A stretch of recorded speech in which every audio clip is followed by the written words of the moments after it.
स्वरूप जी की जानन हार हरिअंश मांगन आयो दास प्रभु के द्वासी। भगवान जी ने अर्जुन को जो गीता ज्ञान दिया सो मुझे मिले है भव व्यय भंजन। श्री कृष्ण जी से किशोर दास मांगता है, हे प्रभु गीता ज्ञान के उच्चारण करने से तुम्हारा भक्त पूर्ण ब्रह्मा को पाते हैं। प्रभु मैं आपकी शरण में पड़ा हूँ। किशोर दास और कृष्णदास अति दीन गरीब है और आप परम प्रवीण आरत दुख भंजन हो। हे श्री कृष्ण भगवान तेरे संतों और भक्तों के हेतु मैं यह ज्ञान भाषा में कहता हूँ।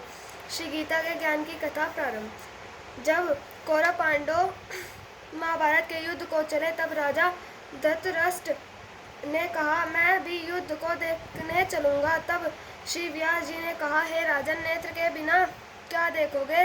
राजा धृतराज ने कहा, देखूंगा नहीं तो श्रवण तो करूंगा। तब व्यास जी ने कहा, हे राजन तेरा सारथी संजय जो कुछ महाभारत के युद्ध की लीला कुरुक्षेत्र में होगी सो यहाँ बैठे ही श्रवण करावेगा।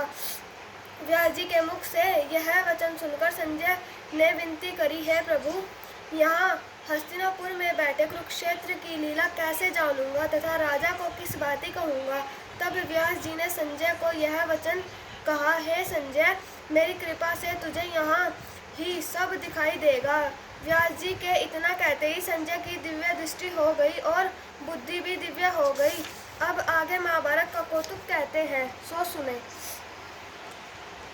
सोत अक्षौहिणी सेना पांडवों की और 11 अक्षौहिणी सेना कौरवों की, यह दोनों सेनाएं कुरुक्षेत्र में जब एकत्रित हुई तब धृतराष्ट्र ने पूछा, है संजय धर्म के क्षेत्र कुरुक्षेत्र में युद्ध की इच्छा से एकत्रित हुए हैं और पांडु के पुत्र ने क्या किया। संजय ने कहा, पांडवों की सेना को व्यूहित देखकर दुर्योधन आचार्य द्रोण के समीप जाकर कहने लगे, हे आचार्य देखिए आपके शिष्य बुद्धिमान द्रौपद पुत्र ने पांडवों की बड़ी सेना की कैसी व्यूही रचना की है। इन सेना में अर्जुन भीम जैसे बड़े बड़े धनुर्धर वीर विराट महारथी द्रुपद केतु चेकितन बलवान काशीराज पुरुजित कुंती भोज नरों में श्रेष्ठ सव्य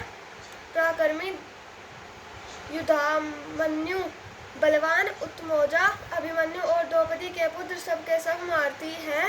हे ब्राह्मण श्रेष्ठ आपके स्मरणार्थ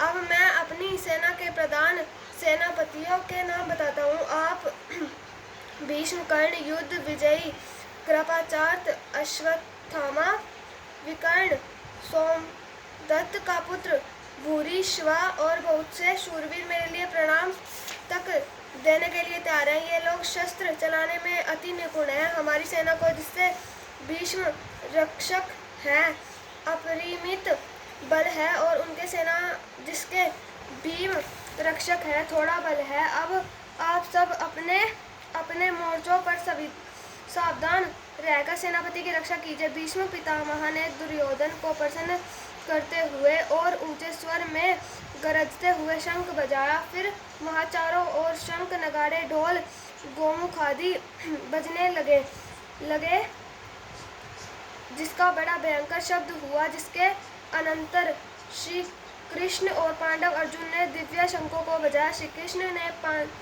पांच जन्य और अर्जुन ने भी देवदत्त नामक शंख को और भीषण कर्म करने वाले भीष्म ने पौंड्रक नामक बड़े शंख को बजाया। कुंती पुत्र राजा युधिष्ठिर ने अनंत विजयी नकुल ने सुगोध और सहदेव ने मणि पुष्पक और धनुर्धर काशीराज शिखंडी धृष्टद्युम्न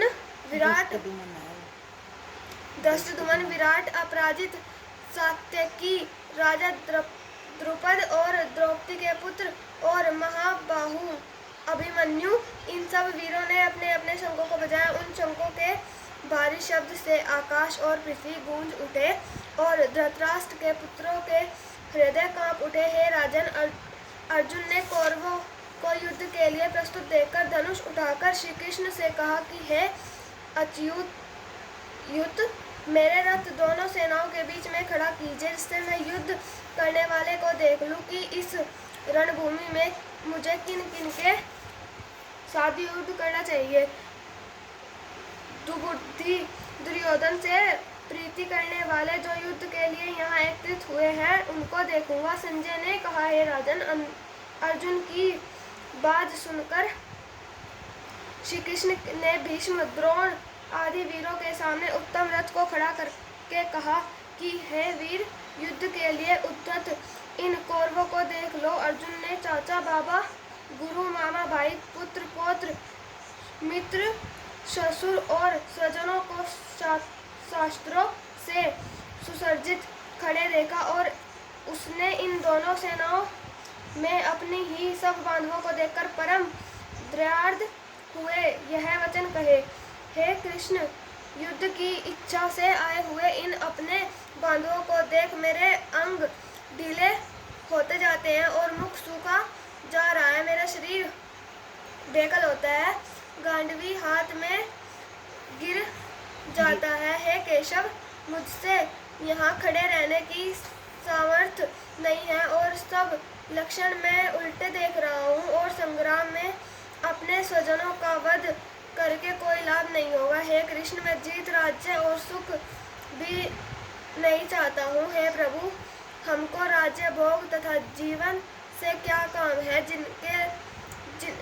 क्योंकि जिनके लिए राज्य, भोज और सुख की इच्छा की जाती है वे सब यहाँ इस युद्ध में प्राण और धन की इच्छा छोड़ मरने को तैयार है और आचार्य, पिता, पुत्र, पितामह, माता, ससुर, पौत्र, साले और संबंधी ये सब मुझे मारे तो भी हे मधुसूदन, मैं इन्हें मारने की इच्छा नहीं करूँगा। हे जनार्दन, त्रिलोकी के राज्य के लिए मैं इन्हें मारना नहीं चाहता, फिर इस पृथ्वी के राज्य के लिए तो कहना ही क्या। हे जनार्दन, धृतराष्ट्र के पुत्रों को मारकर हमारा क्या भला होगा, इसलिए हमें अपने भाई धृतराष्ट्र के पुत्रों को मारना अनुचित है। हे माधव, स्वजनों को मारकर क्या हम सुखी हो सकते हैं।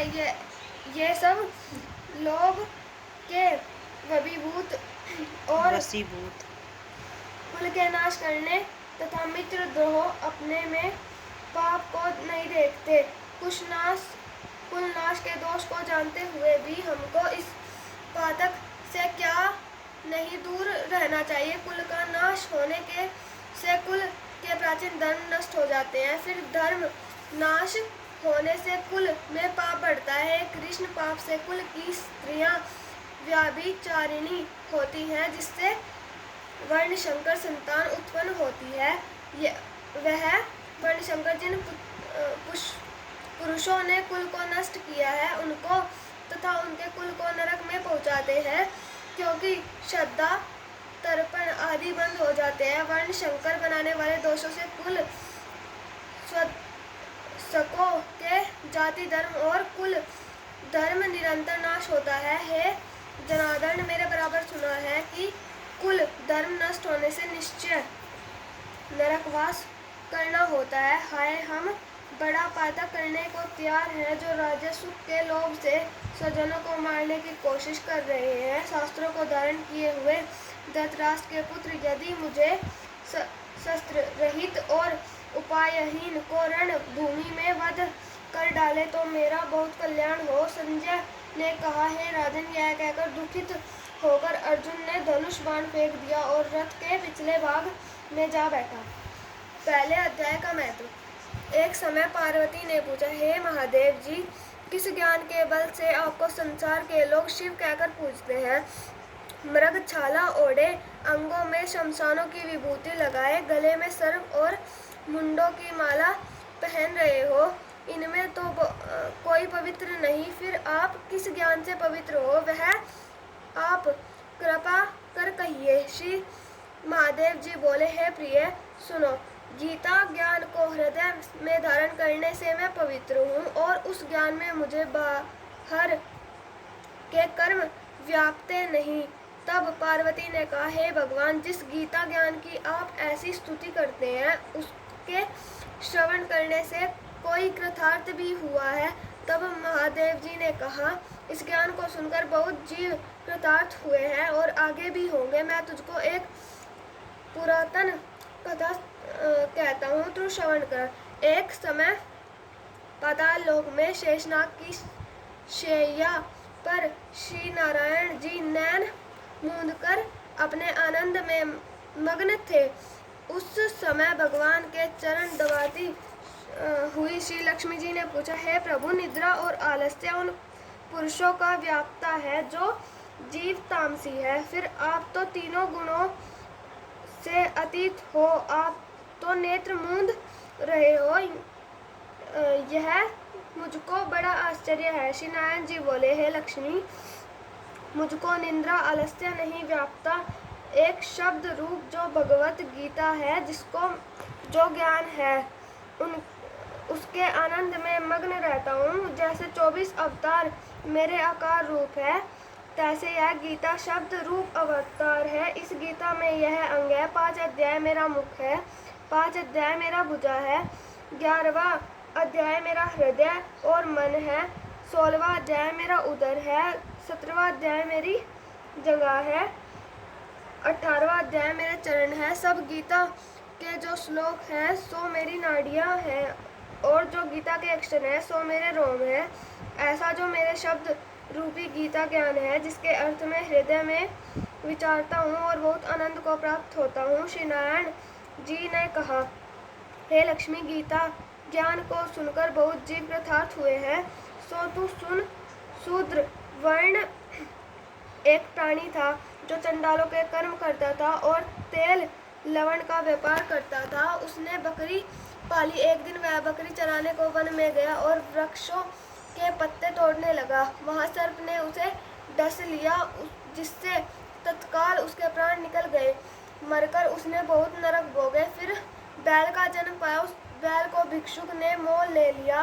वह भिक्षुक उस पर चढ़कर सारा दिन मांगता फिरता। जो कुछ भिक्षा मांगकर लावे वह कुटुंब के साथ मिलकर खावे। वह बैल सारी रात द्वार पर बंधा रहे, उसे खाने पीने को भी खबर न लेवे। कुछ थोड़ा सा भूसा उसके आगे डाल देवे। जब दिन चढ़े फिर बैल पर चढ़कर मांगता फिरे। कई दिन गुजरे तो वह बैल भूख का मारा गिर पड़ा, पर उसके प्राण नहीं छूटे। नगर के लोग देख करे, कोई तीर्थ का फल दे, कोई व्रत का फल दे, पर उस बैल के प्राण छूटे नहीं। एक दिन गणिका आई। उसने मनुष्य से पूछा, यह भीड़ कैसी है? तो उन्होंने कहा, इसके प्राण जाते नहीं, अनेक पुण्य का फल दे रहे हैं तो भी इसकी मुक्ति नहीं होती। तब गणिका ने कहा, मैंने जो किया है उसका फल इस बैल के निमित्त दिया। इतना कहते ही बैल की मुक्ति हुई। तब बैल ने एक ब्राह्मण के घर में जन्म लिया। पिता ने उसका नाम सुशर्मा रखा। तब बड़ा हुआ तो पिता ने इसको पढ़ाया। तब उसको पिछले जन्म की सुध रही थी। इसने एक दिन मन में विचार किया, जिसे गणिका ने मुझे बैल की योनि से छुड़वाया था उसके दर्शन करूं। विप्र चलता चलता गणिका के घर गया और कहा, तू मुझे पहचानती है? गणिका ने कहा, मैं नहीं पहचानती। तू कौन है? मेरी तेरी क्या पहचान है? तू विप्र और मैं वेश्या। तब विप्र ने कहा, मैं वही बैल हूँ जिनको तुमने अपना पुण्य दिया था। तब मैं बैल की योनि से छूटा था। अब मैंने विप्र के घर जन्म लिया है। तू अपना वह पुण्य बता। गणिका ने कहा, मैंने अपने जाने कोई पुण्य नहीं किया, पर मेरे घर एक तोता है, वह कुछ पढ़ता है, मैं उसके वाक्य सुनती हूँ। उस पुण्य का फल मैंने तेरे निमित्त दिया था। तब विप्र ने तोते से पूछा कि तू सवेरे क्या पढ़ता है? तोते ने कहा, मैं पिछले जन्म में विप्र का पुत्र था। पिता ने मुझे गीता के पहले अध्याय का पाठ सिखाया था। एक दिन मैंने गुरुजी से कहा, मुझको तुमने क्या पढ़ाया? तब गुरुजी ने मुझे शाप दिया था कि तू सुआ हो जा। तब मैं सुआ हुआ। एक दिन फंदक मुझे पकड़ ले गया। तब विप्र ने मुझे मोल लिया वह विप्र भी अपने पुत्र को गीता का पाठ सिखाता था। वह तब भी वह पाठ सीख लिया। एक दिन विप्र के घर चोर घुस पड़े। उनको धन प्राप्त न हुआ तो पिंजरा उठा ले गए। उन चोरों की यह गणिका मित्र थी। मुझे इसके पास ले आए, सो मैं नित्य गीता जी के पहले अध्याय का पाठ करता हूँ। वही यह गणिका सुनती है, पर इस गणिका की समझ में नहीं आता है। मैं जो पढ़ता हूँ वही पुण्य तेरे निमित्त दिया था। सो हे लक्ष्मी, गणिका ने भी भले काम ग्रहण किए, नित्य प्रति स्नान करे और गीता के पहले अध्याय का पाठ करे, इससे उसकी मुक्ति हुई। श्री नारायण ने कहा, लक्ष्मी, जो कोई अनजाने पर भी गीता का पाठ करे या श्रवण करे, उसको भी मुक्ति मिलेगी। राधे राधे, जय कृष्ण।